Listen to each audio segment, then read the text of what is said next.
G'day YouTube, how the heck we doing? It is Foul Play here, back for the fifth and final match of this Pauper League. Currently 1 and 3, the graphic is slightly off. We lost the die roll versus JPSM. Gonna be on the draw, and this 7 looks okay. We'll keep. And it has also kept 7 and slightly terrified seeing Swamp again. Alright, so we'll play out our guy and hopefully not get Diabolic Edict. If we do, this card is making a, Chain is Edict. This card is making a huge resurgence if we get Edict here. Silent Blood, okay, fine. Oof. So we live to fight another day, perfect.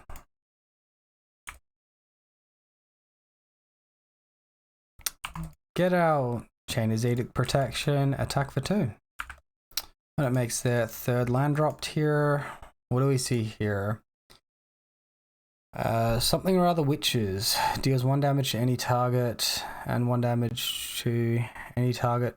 One target of your opponent's choice. Alright, so that's an interesting one.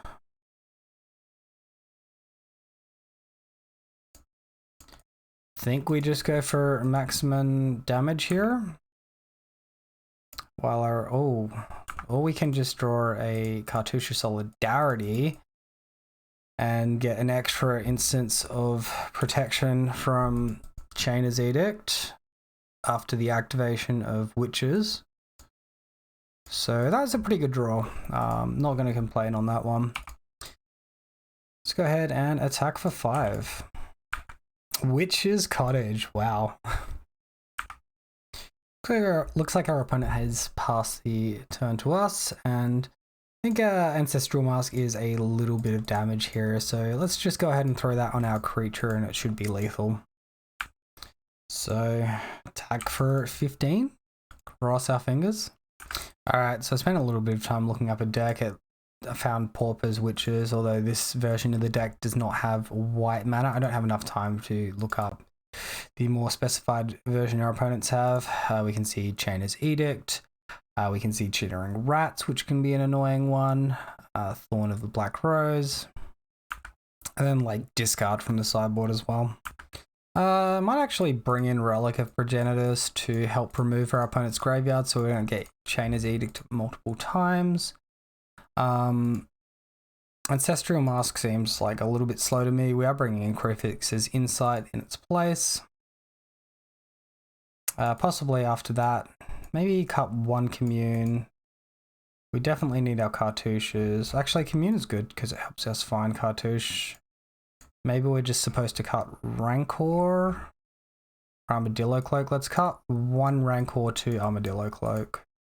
We shouldn't need the life gain. Oh, we've cut 1 too many cards. Bring back in the cloak then. Alright, submit. Alright, our opponent has mulliganed to 6 cards. We have no creatures, so we'll do the same. Alright, this hand has creatures. The auras are pretty average. Utopia Sprawl is pretty bad with Crystal Grotto, so if we keep this, we'll bottom Utopia Sprawl. I think we keep this, but it's not very good. Alright, so keep, ditch. Opponent also keeping 6. Sinkhole. So looking up this deck, it looks very, very similar to just the mono black Chittering Rats deck that we saw in Sideboarding. The difference being it has Ephemerate. So there you go. Crystal Grotto, scry 1. Let's go ahead and scry 1. Find a Commune on top. That's probably better than your average card. So now we can Abundant Growth here. Tap for white. Cartouche here. Attack for 2.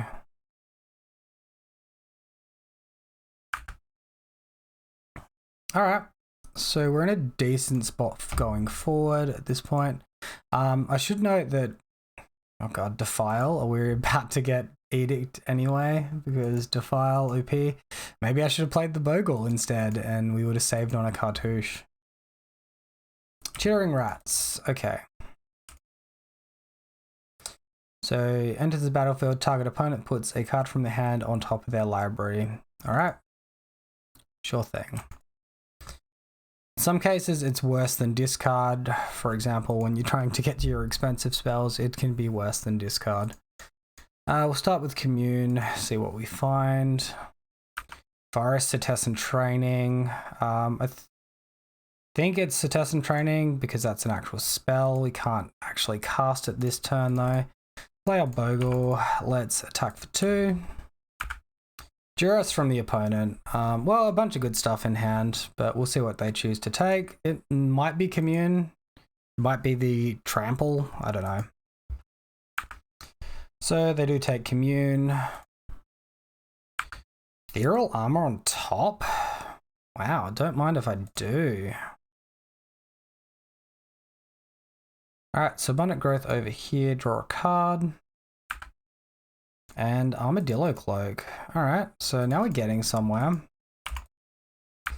I guess our opponent's just bricking on Edict because Slippery Bogle is still on the battlefield. Looks like our opponent's willing to block. I'm guessing this is block plus Ephemerate at this point, so maybe we got a little bit excited doing it the way we did it. Let's put Armadillo Cloak on top. Maybe that's wrong. If they have Duress next turn, that's wrong. Although they'd have to top deck. Oh wait, no, it's Chittering Rats. Okay. So my theory was like another Chittering Rats effect. Setest and Training on top. We can Setest and Training and then draw into the Armadillo Cloak, which is from the opponent. Alright, so well, at least we're hitting it for the good damage now. The Ephemerate trick isn't as good anymore. Alright, so opponent chooses to just take the damage. They're down to 8 now. What do we got? Sign and Blood. Opponent is digging. It's a good sign for us. And a Forest. Well, that's just absolutely overkill, and it's very welcome. Alright, so just send the team on in. Bogle can join the party as well at this point. Big Eye is trampling for a lot. So 5 damage there, which means 6 tramples, and the Bogle, if it got to the normal phase of damage, would put them to -1. Targeted player sacrifices a creature and loses 1 life. Okay. Sure. So still deal lethal. Beautiful. Alright, so not the greatest result from the league. I did punt 2 of the games, once against the Grixis player and another against the Burn player. I don't think against the Burn player it would have made much of a difference, but against the Grixis player it definitely would have. So the 2 and 3 could easily have been a 3-2 if I didn't play incorrectly. So a bit of an interesting spot. We take out Young Wolf, suddenly Chainer's Edict makes a resurgence and we verse 2 Chainer's Edict decks. So that's kind of an interesting spot to be in. I was saying maybe we can trim on Flaring Pain for either Ram Through or Young Wolf. I guess I might introduce a Young Wolf back to the sideboard. Seems like the Pauper metagame shifts fairly frequently. Realistically, Young Wolf should probably be at 2 copies in a minimum, so maybe I'll just go down to like 2 Acolyte. So I'm fairly happy with the main deck, and that's going in unchanged. So the adjusted sideboard is going to look like this, everybody. This is what I'll bring into the next league. I'm liking Standard Bearer a lot at the moment. I'm liking Flaring Pain and Relic a lot less. Crimson Acolyte, Crewfix's Insight, I think they're pretty well placed at the minute. So again, thank you all for watching, guys. I hope you enjoyed the video. Sorry for a couple of misplays during this particular league. Have a wonderful day. I'll catch you next time. See you then.